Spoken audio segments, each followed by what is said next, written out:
A warm welcome to all of you. I hope you are all having a pleasant evening.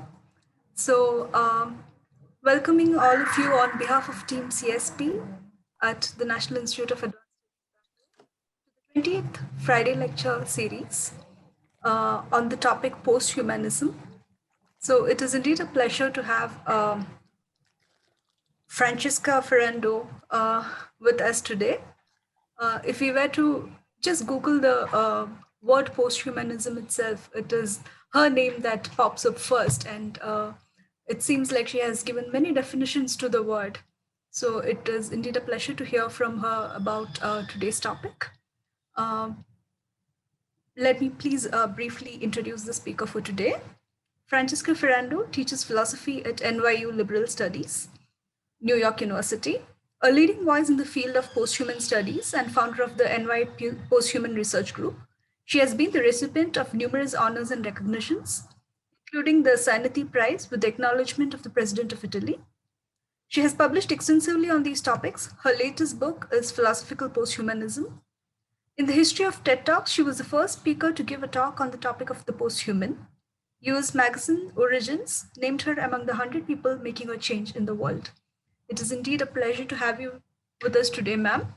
And the chairperson for today's lecture is Dr. Saurabh Tudaria, who's a postdoctoral scholar at National Institute of Advanced Studies. So we welcome you as well, sir. There are other very distinguished academicians also in our group today. So a warm welcome to all. And without further ado, let me request Francesca ma'am to start with her talk. So hi everyone, it is a great pleasure to be here together today. I would like to thank so much the Institute for inviting me, Saurabh, Mira, Niharika for organizing this. And of course, everyone who is connecting today to talk about philosophical posthumanism. So what I'm going to do today is a little different from what you may expect from an academic. Can we just get rid of the sound of everyone entering the waiting room? Because we're going to enter an existential journey. So it just could be a little distracting. Is there any chance to take the sound off of the people entering the waiting room? Thank you so much. Yes, ma'am. Thank you. Thank you so much. So yeah, I was mentioning that it's not going to be a classic academic talk because at least to me, during this pandemic, it was a realization that the moment is now. The moment is now to change. The moment is now to really move things. And I realized that sometimes us as academics get caught in words and in concept, and those sometimes can be traps. So I felt that in this particular moment, it is important, first of all, to be in dialogue. So usually in this period, I had a lot of dialogue with incredible scholars, also coming from India, that have been very rich and enlightening. And also I try to avoid strict academic jargon. So you're not going to find a lot of notes in my talk, but as Mira was mentioning, you can definitely go as a reference to my book, Philosophical Posthumanism. But let me start. So I'm going to share my screen so that you can all see the slides. I also want to mention something.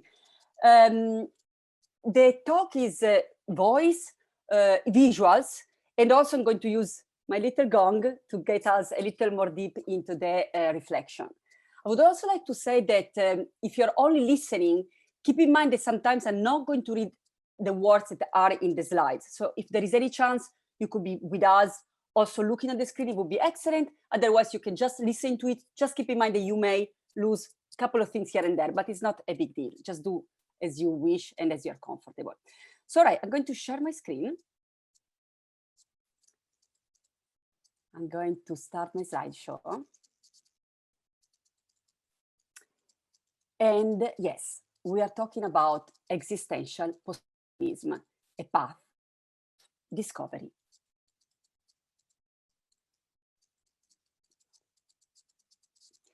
I would like, first of all, to welcome you all to this event. It is the most important thing that we can do in this period, but in general, to really shift elements in human consciousness is connecting with others. When I when I talk about consciousness, and we're going to go into this later on, I'm not just talking about individual consciousness. I'm talking about a species consciousness. I'm talking about a planetary consciousness. I'm talking about a cosmic consciousness. So again, thank you so much for connecting. It is different to just watch something that happened. It is something else to connect all together and think together and discuss together. So again, I would like to really acknowledge your presence. My name is Francesca Ferrando. I am a professor in New York at New York University, NYU, at the program of liberal studies. I'm a posthuman philosopher. You can find a lot of information and talks that are coming on theposthuman.org. And there you can also find all of my articles that you can download for free. And also I'm the co-founder of Global Posthuman Network. And at the end of my talk, I'm also going to mention with excitement and joy the new platform that we are developing in India, which is the Indian Posthumanism Network. And some of the incredible minds behind this, like Debashish Banerjee and others, are also connecting today. So maybe at the end of my talk, we can also announce this and also announce the conference that we are organizing in India in June. And there is a call for papers as well. That's my book. The book is a good introduction if you are interested in these topics to really understand what is the posthuman wave. And it is an academic book, but it is all developed through questions and answers. So I always say that it is also a journey, the book, so you can really move freely and just really find the answers that you're looking for. And of course, you have the chance to read the whole thing. It's around 290 pages, so it's feasible. And it is a good and guided introduction to the topic. But of course, we are here to ask a big question, a question that may change our lives, and it is already changing the lives of many. And this, what is existential posthumanism? I'm going to reply in a very, very easy way, direct way. As I mentioned, I'm not going to go into academic jargon. And I'm going to answer that it is a way of existing. So how can we exist as posthumans? I would like here to underline the interbeing, and here, of course, I'm borrowing from Thich Nhat Hanh, a Vietnamese monk that was one of the teachers and of the awareness movement. Interbeing of the self as individuals, as societies, species, planet, cosmos, and beyond. Now, there is a little twist here to the notion developed by Thich Nhat Hanh on interbeing, because he really underlines the connection of human as part of the planet, which is extremely important. I'm going to add a layer in my talk about technology as well. In fact, today, for instance, we are here together, and we are here together through our digital presence, through our avatars, through our digitalized voices. So it is very important to acknowledge that this is not just a mean, this is not just a technique, this is something that is shifting, that is changing existence, and is not negative or positive, it's just a way of revealing, as Heidegger would say. So the point here of existing as posthuman is really realizing the waves, the layers, the interconnection of the self. The self as we are many. Think of all the organs, all the biota in your guts, all the microbes, all the viruses also that are moving around in our bodies, in our species. Think of us as societies. Think of all the numbers of societies that are actually present on planet Earth. Think of us as a species in connection with other species. Think of us as a planet. We need to breathe air in order to exist. We need to eat, we need to drink water. We need to be completely aware of the fact that we are not separated from everything else.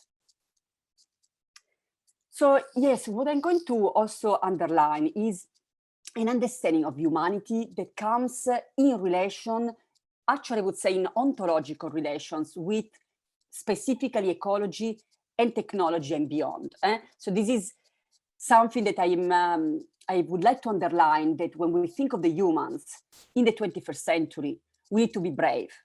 We need to be able to stop and think who we really are in the 21st century, because of course, humans are constantly evolving. And yes, we can rely on texts that come from the past, they bring a lot of wisdom, but those people were brave and generous enough to share this knowledge with us. Now it is our time to be generous and wise, to think who we are right now in this specific spatio-temporal era, and also bring our voices out in order to see what needs to be changed, because anyway, everything is constantly changing. That's why it's very important to be aware of our visions and intentions.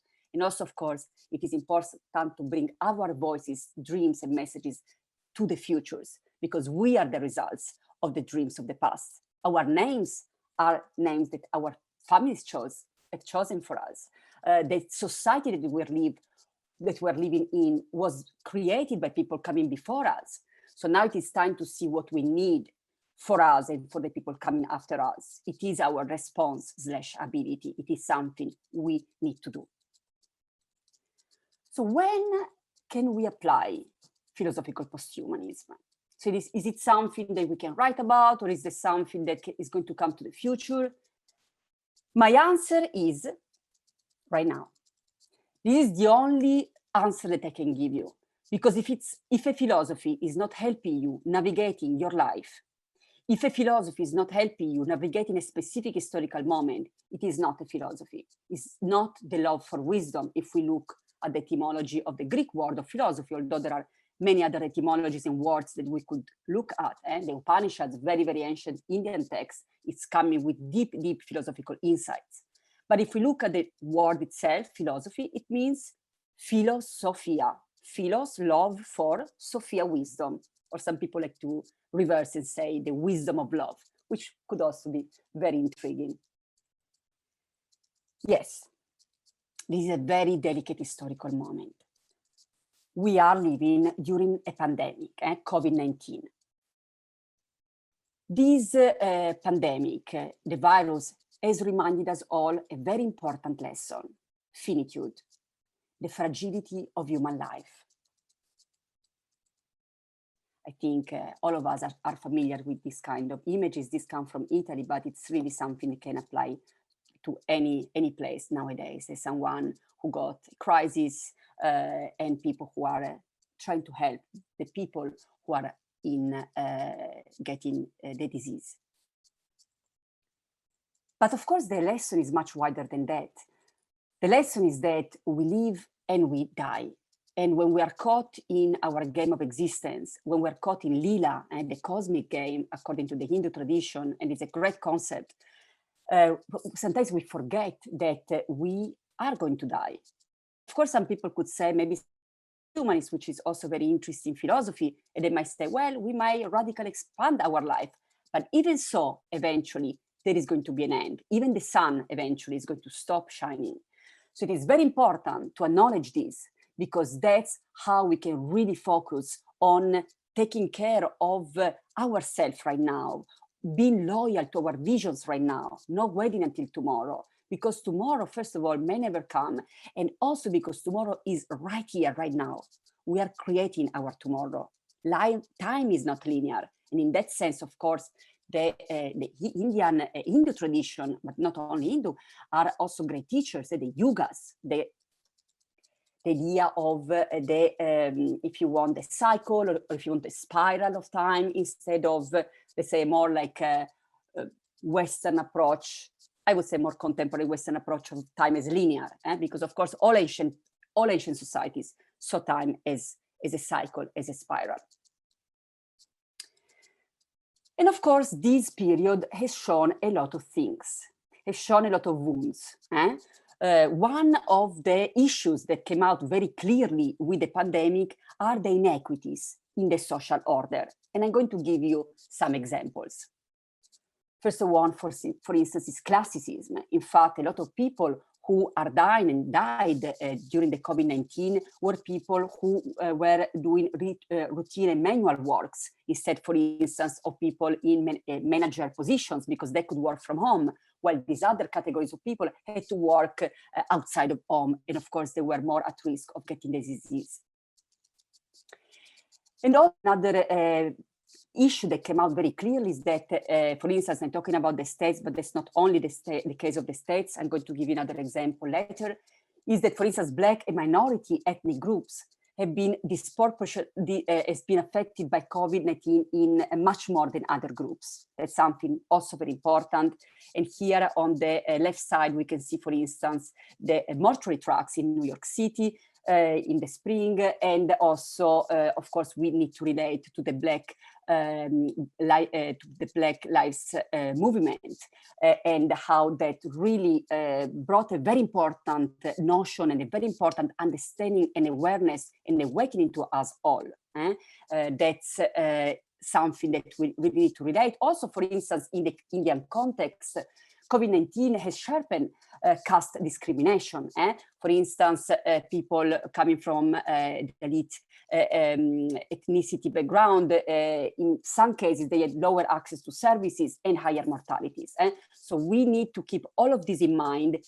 And of course, there is much more to add to the conversation. Another example is domestic violence that has dramatically increased due to social distancing and stay-at-home orders. Now, I didn't say all of this to depress you. I know that is already an intense time, but it is also very important to be aware of what's happening. So we're going to go more now into a transforming journey of see all of these, how can really affect ourselves in the best way, which simply means be completely aware of existence, being part of existence and envisioning existence itself, themselves, because we are part of that. So this was an important aspect that we needed to underline. I'm going to underline an aspect and then go into the journey of transformation. But in order to transform and change something, we need to know it deeply. If we have a disease and we don't acknowledge that, we are going to die. But if we acknowledge the disease and we take care of this, then we can heal and get stronger out of the whole process of healing. So it is important to acknowledge what's happening in order to transform it. So I'm going to get one more layer, and that's not to make you feel bad, but it is important to understand where we're at as a society in order that we understand also where we're at in many other respects. So I would like to mention that this crisis doesn't come out of nowhere, come out of a specific type of approach, which is Anthropocentrism, which is speciesism, which is thinking of the human as the highest species that can do anything on anyone else. In fact, we can think of the disease as not coming out of not respecting wildlife. It is true that we do not know the exact source of the current outbreak of COVID-19, but we know that it originally came from an animal, likely a bat. And they used to say pangolin and they say bat. But the point here is that we are not respecting wildlife. We think that we can take as many resources from the planet Earth as much as we can without realizing that we are the Earth. And that if we take all these resources from the Earth, we create a disbalance. If we don't respect wildlife, we connect with other type of diseases, like in the case of COVID-19. So it is very important that this pandemic comes as a way of revealing for us changes, way of change. Because we are living in the Anthropocene and the era in which the human is recognized as a geological force, which means that we have a direct impact on the human, on the Earth. For instance, you can see here the Amazon forest burning due to human activity. You can see a lot of migrants moving, in this case, is African migrants moving to Europe because of ecological disasters in their areas. You can look also, for instance, of space pollution. And of course, the development of GMOs also in nature, put in nature. And for instance, I'm thinking of the case, interesting case of BPO cotton, for instance, in India. So we really need to think of the Anthropocene, where the human can no longer be considered just one of many species not having an effect on others, but we need to realize that we are having a huge impact on everything around us. And of course, everything around us is us. So the high rates of cancer that are really dramatically, exponentially rising everywhere is due to this ecological disbalance. Now, we need to be aware of all of these, but there are other sides to the picture. And we always need to be balanced and see everything. So how are we going to see everything? Well, for instance, we can start of underline some of the unexpected impacts of the COVID-19 pandemic on the environment. In fact, for instance, the air quality in many areas, this is an example in China, during the pandemic, it really improved. Because of course, humans are moving less, humans are on some level consuming less. And that's a very important point that we need to acknowledge. There are many other examples I could bring here, but it is something that we want to realize, that an aspect of the pandemic is that other species, for instance, are thriving because of humans moving less and also being much more aware of their traveling, of the ways that they are consuming. So that's an important aspect. And that's when I want to take 5 seconds and give a little silence.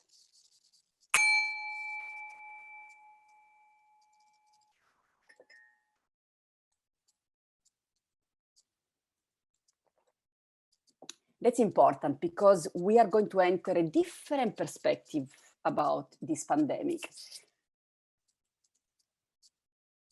Crises in shamanistic cultures are contemplated as potentials for initiation to a deeper understanding of existence. So this is very important because a crisis is an opening. A trauma is coming from Greek wound. Once you have a wound, something opens and you're able to see what is underneath the wound, and also you're also going to be able to heal it. So a crisis, of course, is something that can be very, having a huge impact on us, but doesn't necessarily have to be bad. Or that is not, it's kind of going beyond good or evil, or, like this dichotomy of in which we are taught how to think of things. It's not good or bad. It's something that has high potentials for transformations. So let's look at it.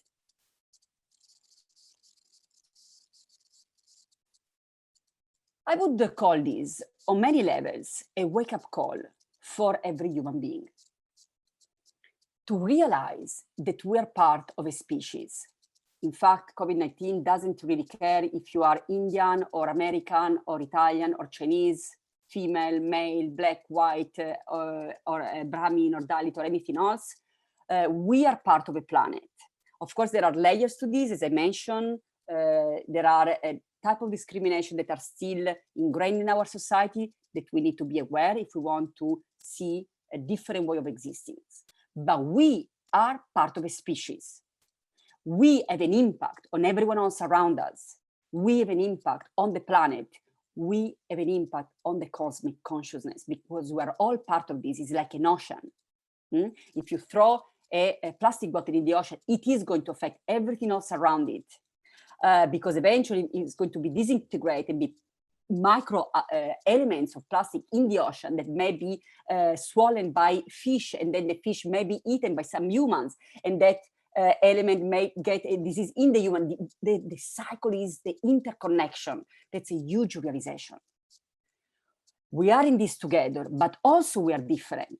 So it is not just to say, oh, we're all human. No, we are all different and we're all interconnected, one and many at the same time. The Upanishads are also very good in giving this clear message. It doesn't have to be one, like we're all the same. We're not all the same. We're all different, but we're all connected. The art of post-human existence. This is the time when we realize that our lives are our greatest legacy.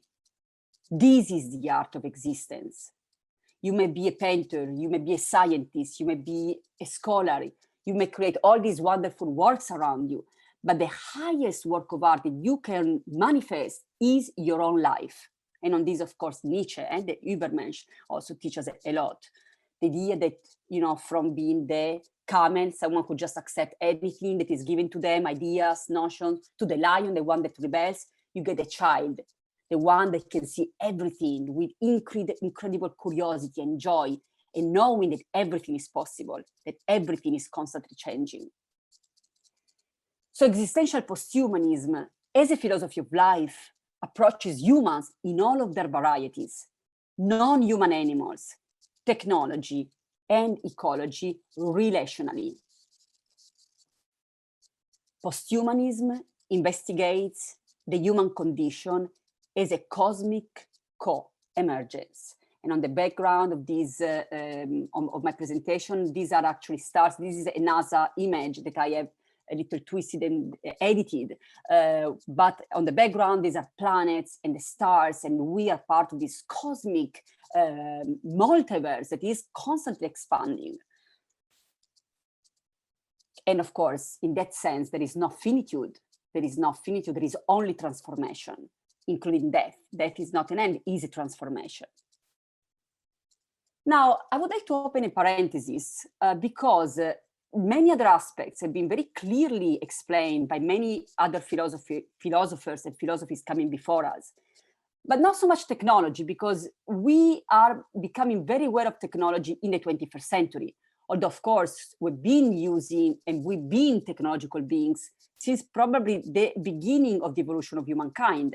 In fact, in paleoanthropology, the human is described as that animal that uses tools out of tools. But now it is very, very clear that technology is not just something we're using. It is, as Heidegger would say, a way of revealing. It is ontological. So let's look into this a little more deeply. Much has changed after the pandemic. The biological body at risk of viral infection is reclaimed by the booming of virtualized life. Now that people are concerned about getting the disease, they are using technological means more and more. If they have access to them, of course, we're going to talk about it later. But we're getting into a sort of digital existentialism in which we're almost feel alive when we are online. I mean, connected, therefore I am. Digital existentialism. The screen has become the existential mirror. To know about the world, what's happening in India with the COVID-19 crisis, boom, I'm going to search on Google. What's happening in Iraq with the COVID-19 pandemic, boom, I'm going to check on Google. To know about the world. To know others, new friends. For instance, the friends that we are making today in this event, or also to know about others. With social distancing, if people can afford social distancing, not everyone has the luxuries to have a room or a place to be, but if we do, how can you connect with others? And of course, technology has been also a great help in this. This is my mother-in-law who says, if they post, you know that they're fine. So sometimes if you don't hear from others, but they're posting on social medias, you feel a little more at ease. You know that they are alive and that they are supposedly fine. But also, to know about the self. Who am I? How many mantras and ideas and concepts and meditation you can find on YouTube, online, answers to big questions. Of course, they're not the final answer, but they are some type of answer. Who am I? The screen, the locus of self-inquiry. Right now, I'm looking at the screen, but actually I'm really looking at you because this is a mirror and you're going to see my digitalized persona going through the rays of the internet and the layers of the internet and coming and meeting in this event of consciousness, merging our consciousness together. And this also brings an understanding of which we need to be aware, the virtualization of everyday life. With Zoom meetings, Zoom weddings, Zoom schooling, Zoom exercising, to the point of Zoom live-streamed funerals. The idea that anything you do online, if you want to have joy, you look something online. If you need to connect with others, you look online. If you need to attend a funeral of someone, you are attending a live stream funeral, if there is this possibility. I know that in many other cases, people who are dying of COVID-19 don't have a funeral, in some cases because of the risk of the pandemic, but this has been an interesting option also for that cases. So really this virtualization of many aspects of existence. Now, I want to underline that yes, for many people with a pandemic, there's been a surge of technological presence, which is not just, I'm going to underline this again, it's not just something we're using, it's something that is shaping who we are. It is something that is ontological. But of course, technologies also need to be understand the importance of technological absence, because not everyone on planet Earth have access, for instance, to the mean that we are using today to connect, which is, for instance, having some form of digital devices, technical devices, and also having a connection to the internet. And this is an example from June 2020, where a very good, very intelligent student in India, she was one of the brightest in the school, suicide. She was coming from a Dalit background, and she suicided because she did not have access to the online classes. She didn't have a TV. So when there was the switch from in-person to the online/TV option in India, she suicided. And that's something we need to be aware of, because we exist in a material net in which everything is actually connected and potentially interacting. A network of energies, alliances, waves, reflection, diffractions. And I know that social distancing, it is one of the very important points in order to keep everyone safe. But when we make decisions as individuals, as societies, when politicians make decisions, everyone needs to be aware of all the conditions of humans living in specific areas. So that's a very important point. Someone we lost, someone who was very bright, she would have brought a lot of insights to our society, and she suicided because she felt disconnected from the joy of learning and sharing. We bear responsibility. Here I'm borrowing from Donna Haraway, who doesn't write responsibility altogether, but the ability to respond, Posthuman awareness, in fact, is a praxis. It's not something that we can just write about. It's not something that we can just study about. It is something that needs to be embedded in everything we do in our lives, in our existence. COVID-19 has reminded us of the urgency to be present fully in our existential experience, because we matter, because that's all we have, our existence. Because if we do not bring our voices out, if we do not manifest our visions and intentions, no one will be able to do it for us. We have to be brave and see what we see, and manifest what we need to manifest, and change what we need to change. Everything is always changing, and nothing will ever be the same. We are here now. But who are we? And I'm going to give you another 5 seconds to think about this question.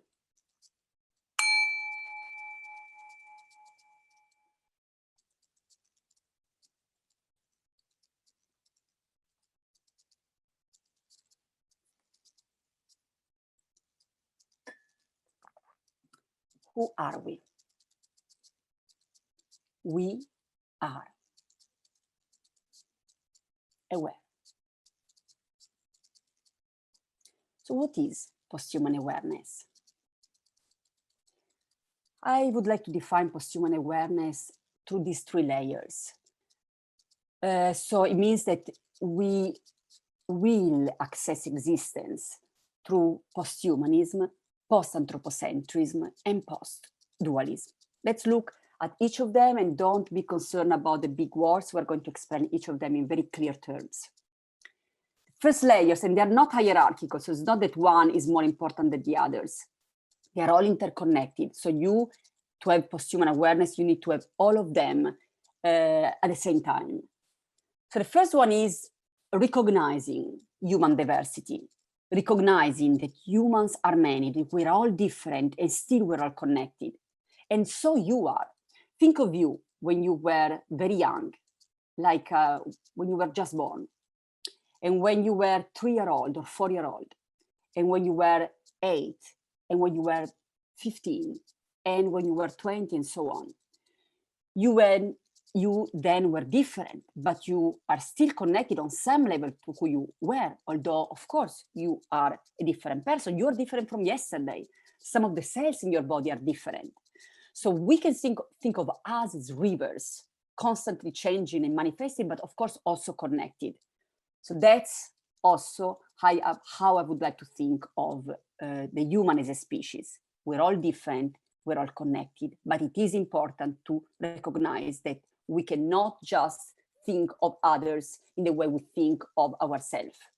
People have different needs, people have different bodies. And that's, for instance, the example of the Dalit student. It's very revealing. I'm sure that the people making the decisions, they thought it was the best for everyone, but they didn't think of, for instance, people who didn't have access to those kind of technologies. So really trying to get out of our shell and think of us as a species, not just us as small individuals that are going to die. Who knows? Maybe tomorrow, maybe in 2 years, or maybe in 20, it does not matter. Another layer here is post-anthropocentric awareness, which means recognizing the existential dignity of non-human beings. And here I'm including not only, of course, non-human animals and plants, and on these many other traditions will be on our page, but also technological beings and robots. And if you're not sure about this layer of understanding, I would advise you to watch some interviews with Sophia the robot, a very interesting robot who was given citizenship in 2017 in Saudi Arabia. And she has very different answers. She has answers that are, I would call them spiritual. She is, I would call a robot that uses existence in a mindful way, that I would say not uses, that bring a different kind of language to the platform of AI. And I would like to call her a mindful robot. So that's just a possible outcome of technology. But the point is that anything we do, for instance, even online, has impacts. We're going to look at it later on. So important here is to be aware of the existential dignity of everything around us, and also, of course, technological karma. And here, the last layer, again, is not hierarchical, is post-dualistic awareness that includes it all. The idea of recognizing that existence does not unfold in dualistic ways, unity and multiplicity at the same time. And again, here I would refer you to some of the Upanishads are very, very, very clear about discussing this point, one and many at the same time. And of course, many other traditions, quantum physics, etc., etc. So as a message here, I would like to really call for a multi-species coexistence, seeing the self as a multiplicity, the example that we have given before, but also the idea of the human and non-human, organic and inorganic in an ethics of respect and dignity. But of course, these are big words and they sound good, but how does this posthuman awareness translate into our everyday life? Because that's a very important question. So how can we translate these ideas that may sound good to our daily existence? Because that's how we're shaping existence, that's how we're manifesting consciousness, is not just through ideas. If we have big ideas and we don't apply to our life, they don't have they don't change anything. But how can this notion have a real impact on us? How can they become who we are? We are actions, reactions, relations, people, behaviors, thoughts, words, intentions, beliefs, archetypes, narratives, lifestyles, epigenetics, genetics, diets, product. We are all of these. And that's when I'm going to ask you to do, and do it with joy, don't do with self-judgment, but really take it as an existential inquiry to make sure that all these layers are in tune with what we're talking about.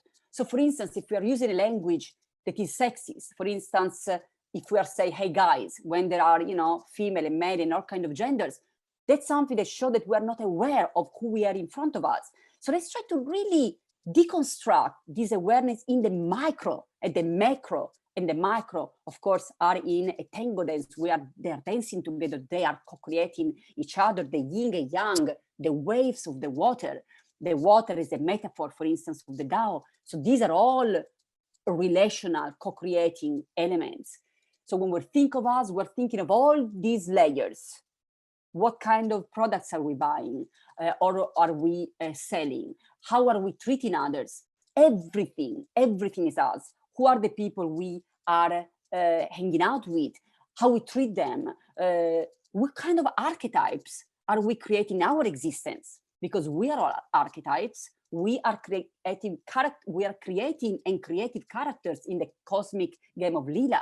So what kind of archetypes are we creating with our own lives? What kind of characters in the cosmic stage? And these also apply to the fact that we are online as well. Our posts on social medias, our pictures, emails, the videos we watch, the music we listen to, the websites we visit, our digital traces, our technological karma. And of course, when I'm talking about karma, I'm talking about action and reactions.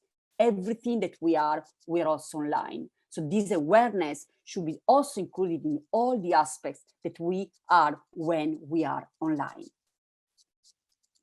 Are we completely aware of the existential dynamics that we are manifesting in this planet?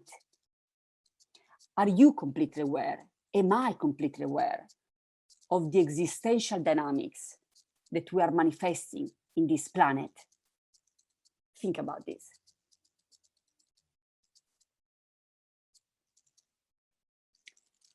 Are we fully aware of the existential unfolding that we are actualizing online in our dreams and in our interactions, in our movements, choices, and actions? Are you fully aware? Am I fully aware of the existential unfolding that we are actualizing online in our dreams and in our interactions, in our movements, choices, and actions? Think about it for a couple of seconds.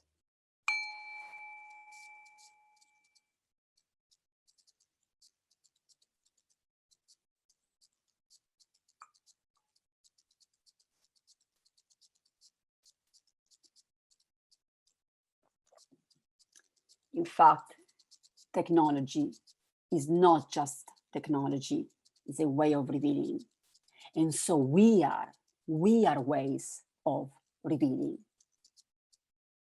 We humans are evolving.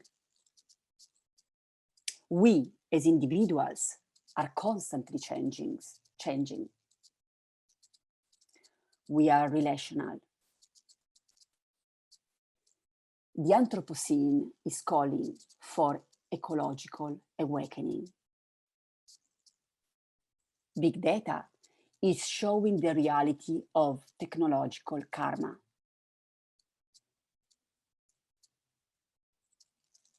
And these are my conclusions. Existential posthumanism is calling for full awareness of our interbeing. COVID-19 reveals the self in relation to everything else. This is a challenging time and also a unique opportunity for social wisdom and self-mastery. This is a posthuman wake-up call, not to be relics of time in the wheel of evolution. we are. Actions of the multiverse. Ways of revealing. Conscious channels in the unfolding of our existential manifestations. Transforming energies. We are here now.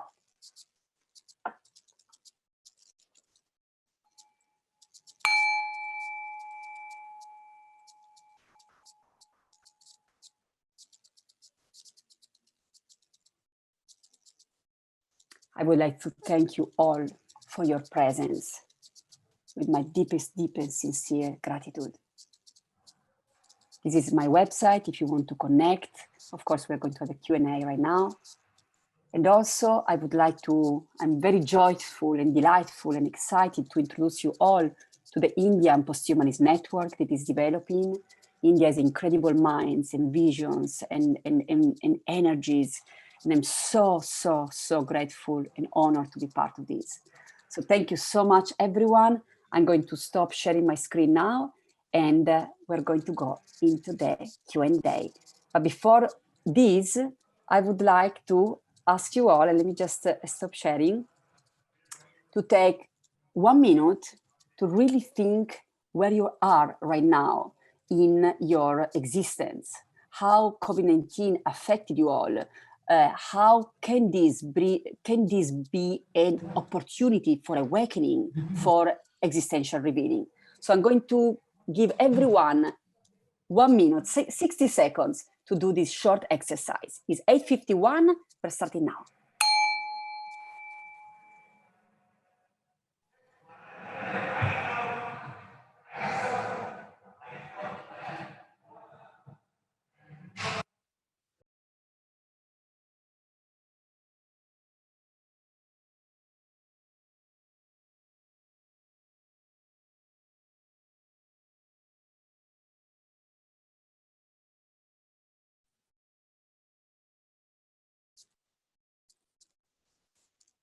Then little by little, we can start coming back to our meeting.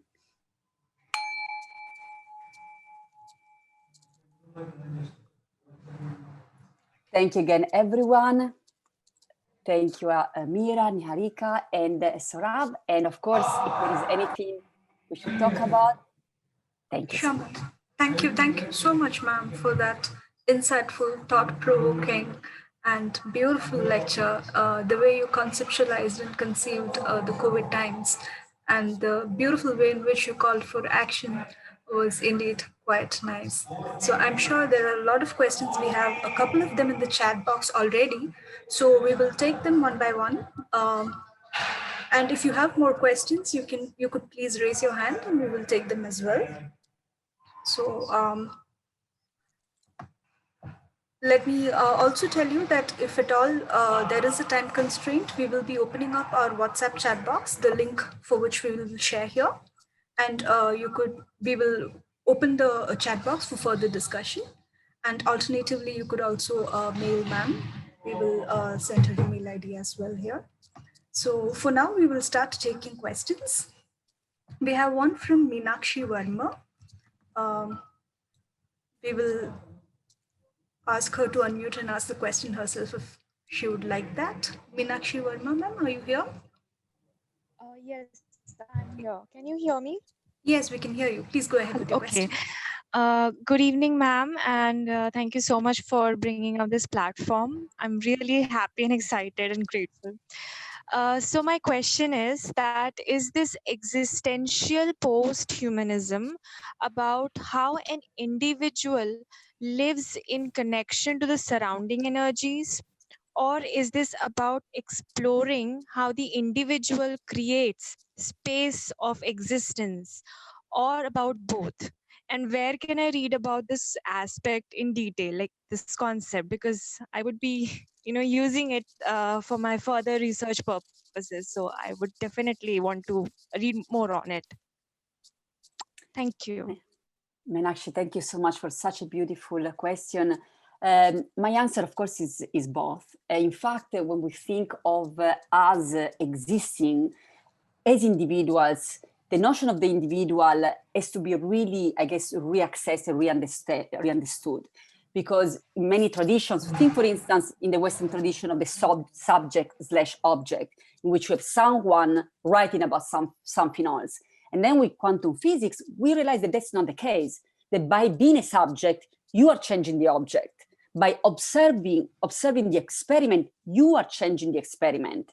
So it's very important to realize that, as you were mentioning, we are not just individuals unfolding, but we are co-creating. We are co-creators. And in that sense, I think all traditions bring a lot of knowledge. But of course, it's very interesting, the notion of Brahman in the Hindu tradition, in which Brahman is everything. We're all part of the divine creation that we are co-creating right now. So there is not someone who created something and that's it. We are all co-creating this existence in which we are finding ourselves. Almost a collective dream, but dream doesn't mean it is less important than what is real, because dreams are real. When we are in a dream, we are fully in the dream. We really think that that's the final reality, and on some level is the final reality. So we can think of this existence where we find ourselves as a kind of collective dream, which doesn't mean that it's not real, because in our dreams, we also want to be ethical and create good manifestations, good in the sense of something that is good for us, something that is connecting to our ethical awareness. So I would say, Meenakshi, that, I would say definitely both. And about where you can find it, this is a whole new terrain of discussion in posthumanism that is really being clearly pushed as a priority by COVID-19. Because even including myself, until COVID-19, posthumanism for me was a theory that, of course, had implication in my life, was, let's say, if even maybe an ethical theory, but getting to the point of realizing that we may die tomorrow, that people that we love may die, to me was really a push to realize, is posthumanism something that can help navigate all this? And at first, I was very sincere, especially in March, when everything at least came down in my life. I was based in New York, in Italy. The whole pandemic was really tragic. I had family members who got it. Luckily enough, they didn't die, but I was in New York. I couldn't do anything. And the only thing I could do was like sitting in silence. And if you want to call it meditating. And in this, I had to re-envision whole my existence. And I asked myself, what am I doing with my existence? What is posthumanism? Is something that can help me right now? And I was very sincere about it. And I looked deeply into that. And at the end of the journey, my answer was, of course, it can help me, because that's what we've been envisioning, going from a more strictly academic discussion to the existential platform. So in this, I'm writing personally my second book. I already have a contract with Polity Press, which is good because it pushes me to have a deadline, which is next December. So I'm actually writing about this topic right now. There are other philosophers that are working on this. Debashish Banerjee, I don't know if you're here, but he's also a wonderful scholar that is also working in existential posthumanism.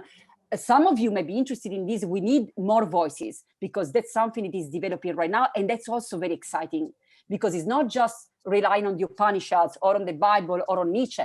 These are all important sources, and you can name many more. But existence is asking us to be fully aware of what's happening right now, because people, who were envisioning existence that eventually became into the Upanishad, they were not living in the Anthropocene. Nietzsche was living 200 years ago. Simone de Beauvoir was living 100 years ago. We are in a different planet. Of course, much of being alive is still connected to the same big questions, but we need to be really aware of what's happening right now. And another short article that I can advise, I wrote some years ago. It was a spiritual genealogy of the posthuman. You can find it for free on academia.edu. That's my self-archived version. And it's also, you can find in a book also edited by Debashish, which was published by Springer. But you can find it if you go under my website, theposthuman.org. You're going to go on the right. You find all my articles available on academia.edu, a self-archived version. I believe in Creative Commons, and where I cannot share for free, I like to put self-archived version so that everyone can have access to these writings. Thank you so much, Meenakshi. Thank you, ma'am. So we have a couple more questions. Before we move on to them, I would like to request Dr. Saurabh Tudaria, the chairperson for this session, to please make his comments. And after that, if time permits, we'll take a couple of more questions. So Dr. Saurabh, if you would like to please unmute yourself.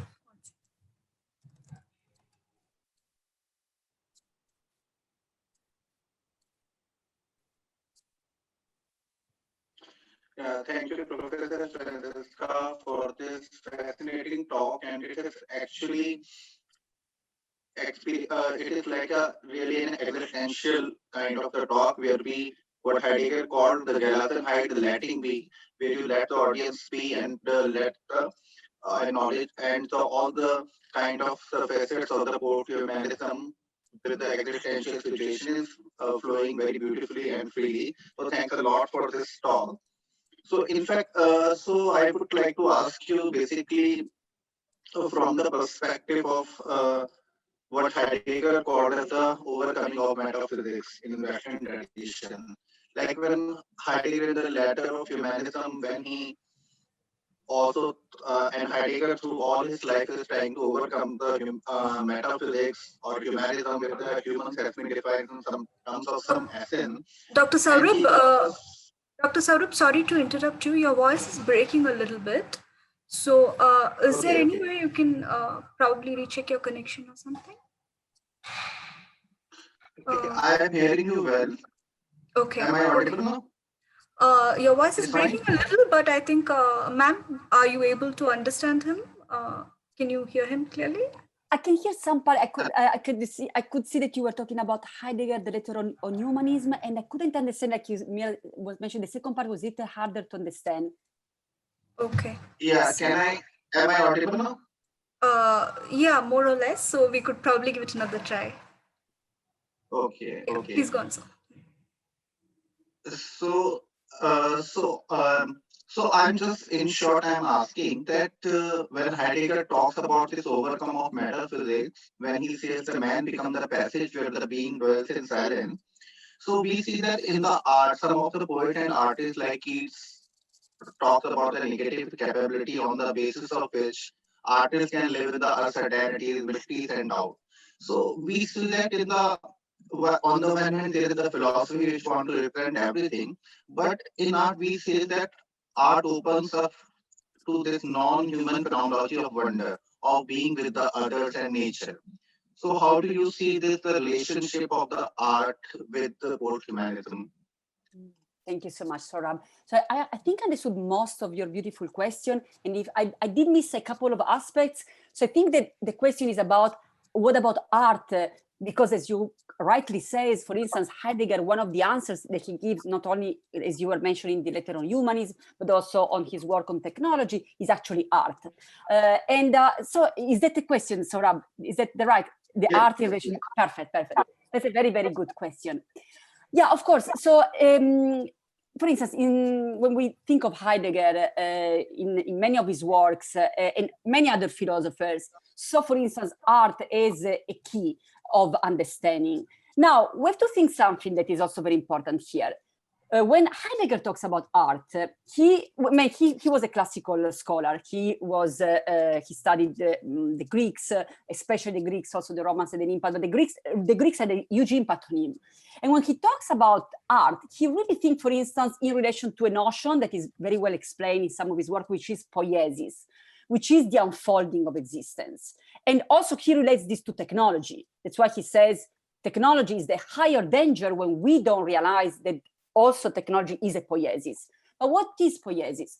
Poiesis is when something unfolds in unexpected ways, when we're talking about creativity. For instance, if you are a painter and you just start painting, but you don't know what you're going to paint, at the end, you're going to have an image that is surprising you. That's poiesis. When you write a poem, when you start, you don't know what you're writing. But at the end, when you reread the poem, you're very surprised. That element of surprise, that's relation of poiesis.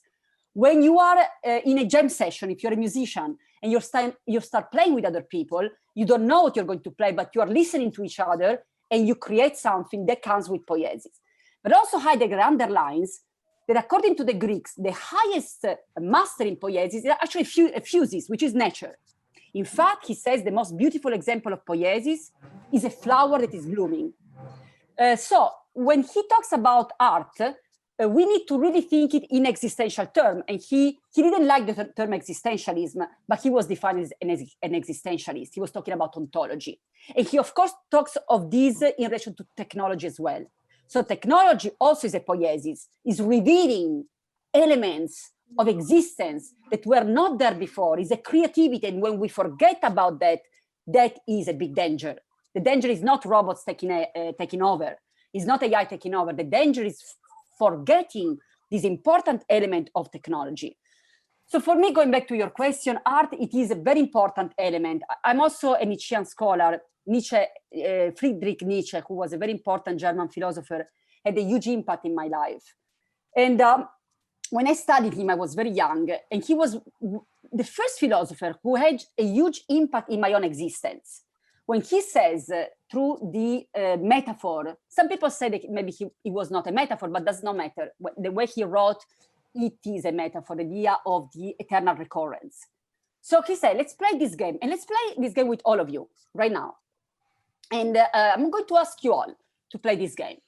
I'm going to ask you if your life was going to come back forever, exactly the same. So like everything you've done in your life, all the people that you've met in your life, all the food that you've eaten in your life, everything to the T, everything to the micro aspects of your existence.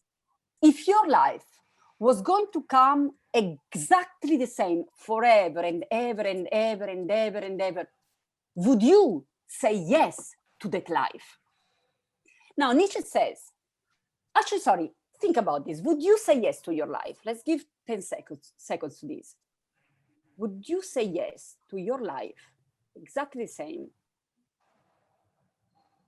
So now Nietzsche says that if you say yes to your life, that's the Übermensch, that's the overhuman. That's the one who is able to become again a child. Is the one who is, and I'm going to now use my own words, the artist of existence. As I was mentioning in my talk, is the one who makes of their own existence the highest work of art. So in that sense, Saurabh, thanks so much for asking this question, because if we look at art from an existential framework, yes, our existence become our highest work of art. And who is the highest, who is our audience? It's us. We are the one who are going to enjoy the most our own work of art. And of course, everyone around us and everything in us, because we are related to everyone else and everything else.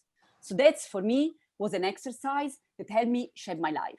I studied Nietzsche. I was lucky to study this when I was 16-year-old. And since then on, every time that I'm not sure about a decision in my life, every time I'm not sure if I should do something, I ask myself that question. What if these would come forever in my life? Would I still be happy with that? And if the answer is no, of course, then maybe I should not do it. But the answer is maybe, okay, I need to take a test in order to do something that I really like. Then the answer may still be yes, because it's part of a process that I am envisioning. I'm not saying that life is easy or difficult. It's not hedonistic. It's not just having pleasure in our life, but realizing the consequences, the karma of our action, realizing all of this is our work of art. So thank you so much, Saurabh. That's a wonderful, wonderful question. Thanks, Saurabh. Thank you so much, sir. Ma'am, if time allows, can we take, say, one or two more questions? Would that be okay? Okay. So, Aparna Thomas, you could go ahead with your question. We would love to see you as well, if that is possible. Okay, thank you.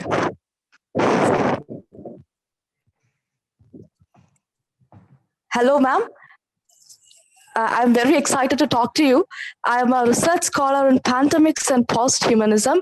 So my question is, pandemics, Deleuze and Guattari rightly said, pandemics, epidemics, contagion involves terms that are entirely heterogeneous, like a human being, an animal, and a bacterium, a virus, a molecule, a microorganisms. So these combinations are neither genetic nor structural. They are interkingdoms, unnatural participations. So, ma'am, how can we understand this based on the concept of post-anthropocentrism? In simple terms, how can we connect all these things in one single line?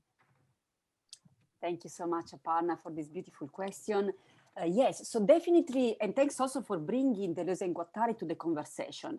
Their rhizome and their work has been one of the most important contributions of postmodern philosophy to the development of posthumanism.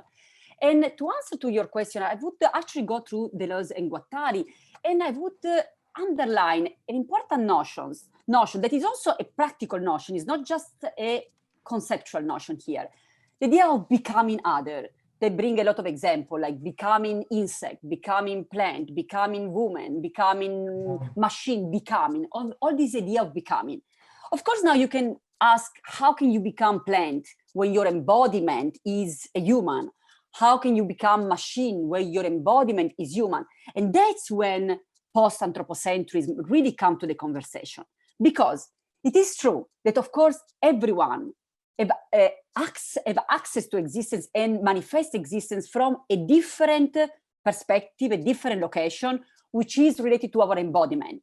So for instance, if I am embodied in a human body, and that's also, of course, who I am, I need specific elements in order to contribute to this dimension. I need to drink water. I need to breathe air. If I don't, there are some exceptional humans who can go for months or even for years without drinking water. Some yogis in India have demonstrated that. But in general, most humans really needs those elements. Now, the point here is this. Being human doesn't mean being human-centric. Being man doesn't mean being sexist, or being European-American doesn't mean being racist.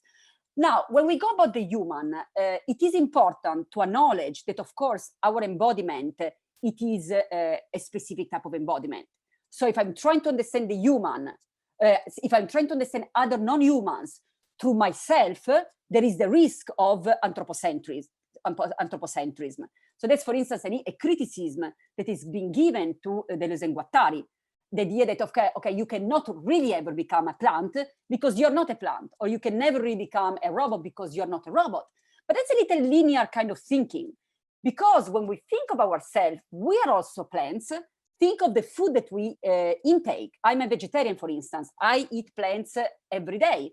And I'm also on some level a robot. Right now, you are not talking to me in my physical presence. You are listening to my, I would say almost my avatar that is going to be online probably much later than when I'm going to die. The internet is probably going to live after us. Of course, the internet is going to end as well. But going back to your question, being human doesn't mean being human-centric, doesn't mean being anthropocentric. That's when a deep work from the micro to the macro of awareness is very, very important. So to be aware, it means that I'm aware of who I am. I'm also aware of where I'm coming from. And that's important because we see, for instance, in transhumanism, some risk of messianic anthropocentrism. Think, for instance, of the idea of paradise engineering with David Pearce. He says that we humans should be building paradise here on Earth through biogenetic engineering. And he says that we humans should be deciding for wildlife. For instance, he says, I would not like to be a gazelle, so he thinks we should bioengineer all the lions not to eat gazelles. Now, to me, that's a complete anthropocentric idea in which we know what's best for everyone. Now, for instance, if David Pearce is so keen on saving animals, maybe we can start by not eating them, because the first reason right now for animals to be killed is by humans, for human consumption. So I think it is very important, before we talk for everyone else, to really take a step back and really realize who we are and what we are doing with our lives. Because if I'm talking about re-engineering lions and I'm eating a steak at McDonald's, that doesn't really make so much sense if we're talking about awareness. So that's when I talk, thank again, Aparna, for your question. It is very important, and it is very important then being human does not have to mean human-centric. Okay, thank you, ma'am. So we have many questions here. If you don't mind, may I share your email ID with them so that they could probably write to you as well? Yes, Mira, you can share if you go into my website under contact, there is a form that goes directly to my email. That might be the easiest way to do it. Great. So I request all of you all to please do that as well. And we will also be opening our WhatsApp group for further discussion. But in case you have queries, please do email ma'am. And one more question. I see Sevji here. So since I see her, did you not have your hand raised, Sevji? Okay. I thought I saw your hand raised. Okay, in that case, I will ask Pratyush. He has a question. Pratyush is here. So Pratyush, please go ahead with your question. Am I audible, Mira? Yes. Thank you. Thank you very much, ma'am, for your awesome presentation. Actually, I'm doing my PhD on posthumanism and security, and you have been a great source of inspiration to me all the while. So my question would be regarding consciousness, since we're talking on the CSP program, CSP. So as I could infer from your ideas that you're saying that all things are conscious, starting from the subatomic level to the planetary or even the cosmic level. But do you believe that some things are more conscious or differently conscious than other, and accordingly we should give them a similar treatment? So, and in case that is what you agree with, how do we balance the agent level wants of any kind of consciousness and the systemic limitations that may prevent all individuals from attaining what they want to achieve from the existential wants? I hope I'm clear with the question. What a wonderful question, Pratyush. Thank you so much. It's an excellent question. So yes, I do think that everything is conscious. Now, your question is very important. So are there levels of consciousness? So first of all, on what I said, there would be some people who would agree with me from a scientific perspective, and others that would say, well, like you said, you may say that everything on some level is conscious, but there are levels of consciousness. I would have a problem with this, and I'm going to explain why. If we go into hierarchical notion of consciousness, it's really hard to say who goes first, who is first. Of course, if you come from a theocentric approach, you say, well, God is the most conscious being. But for anyone else who doesn't go from a theocentric approach, I don't come from a theocentric approach, I would do theology, I do philosophy instead. So if you don't think that there is one super conscious being that created everyone else, but if you go even from other traditions, even the Hindu traditions, in which, yeah, God exists, but everything is really God. So in that sense, when everything is really God, how can you go into layers? How can you go into a hierarchical approach? Now, it is a very important question, although, of course. But I'm going to give you some answers about the risk of going into hierarchical approach. So right now, for instance, in the field of consciousness studies, so it used to be in the past, in the super anthropocentric past, or let's say in the ultra anthropocentric past, where we come from, they used to say, well, humans are the most conscious, and even non-human animals are non-conscious. Someone like Descartes, who was a very important philosopher, who came with the idea cogito ergo sum, I think therefore I am. He even would claim that animals, non-human animals, are non-conscious.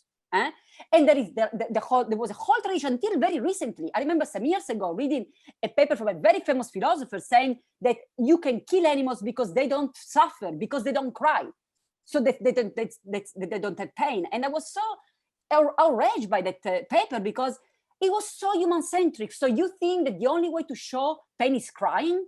That's so human-centric. It's almost saying, you know, I give an example. I'm based in the United States.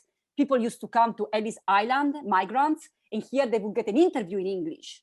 And if they didn't know how to answer to this interview, the test was in English, they were considered analphabet and they were sent back home. Many of the people were actually very intelligent people. They knew how to read and write, but they didn't speak English. But the people examining them, they didn't even think there was other languages or they could be reading other languages. So they would just think, oh, they are analphabet, and they would be sent home. Now, home, or they will be sent to their original country. Now, it is very important not to do this mistake. It's the idea of, you know, the savage, the barbarian versus the civilized. Who is the civilized? Because when we think, for instance, of the conquistadores, the people who came, for instance, in the United States, in all Americas, or also think of the example of colonialism in India, how the British, they were supposed to be the civilized, and how much damage they created in India.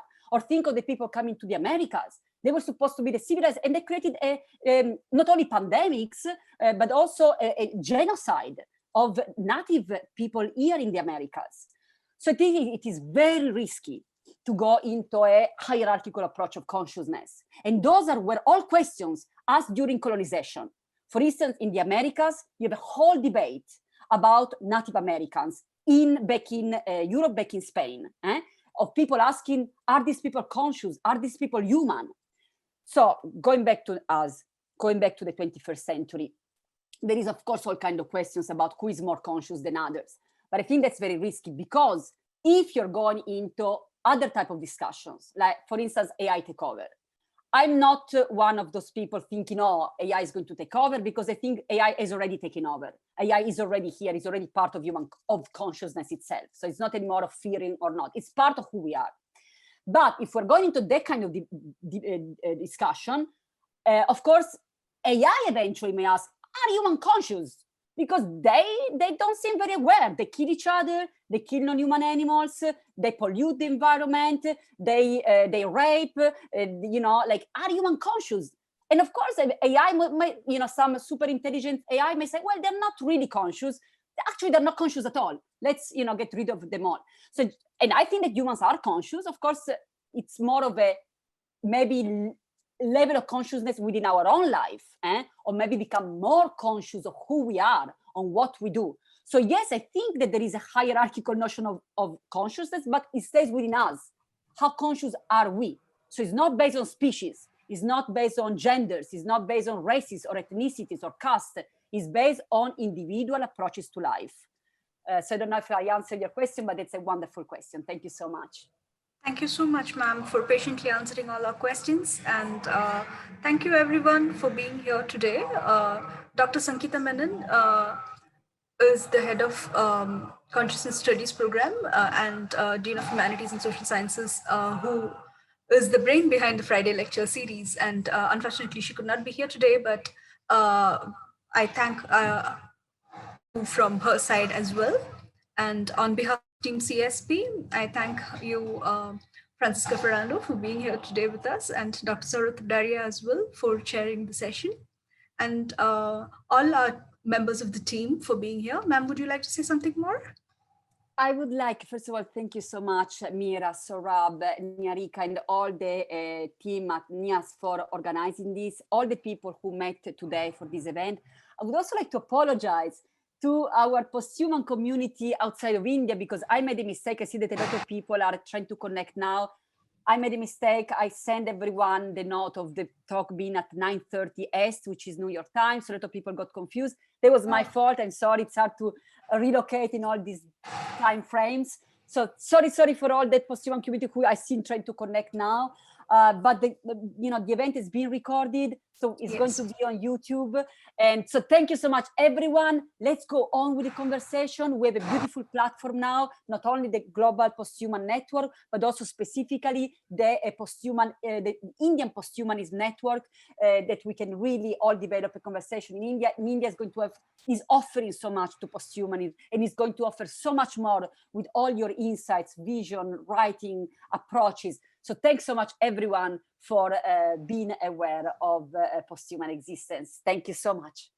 Thank you, ma'am. And on behalf of Team CSP, Abhishek, Ashwini, Niharika, and all of us, we thank you all again, and we look forward to your participation in all our upcoming Friday lecture events. The next one will be on 22nd, so please be there. Yeah, that'll be all. Thank you, everyone. Thank you so much.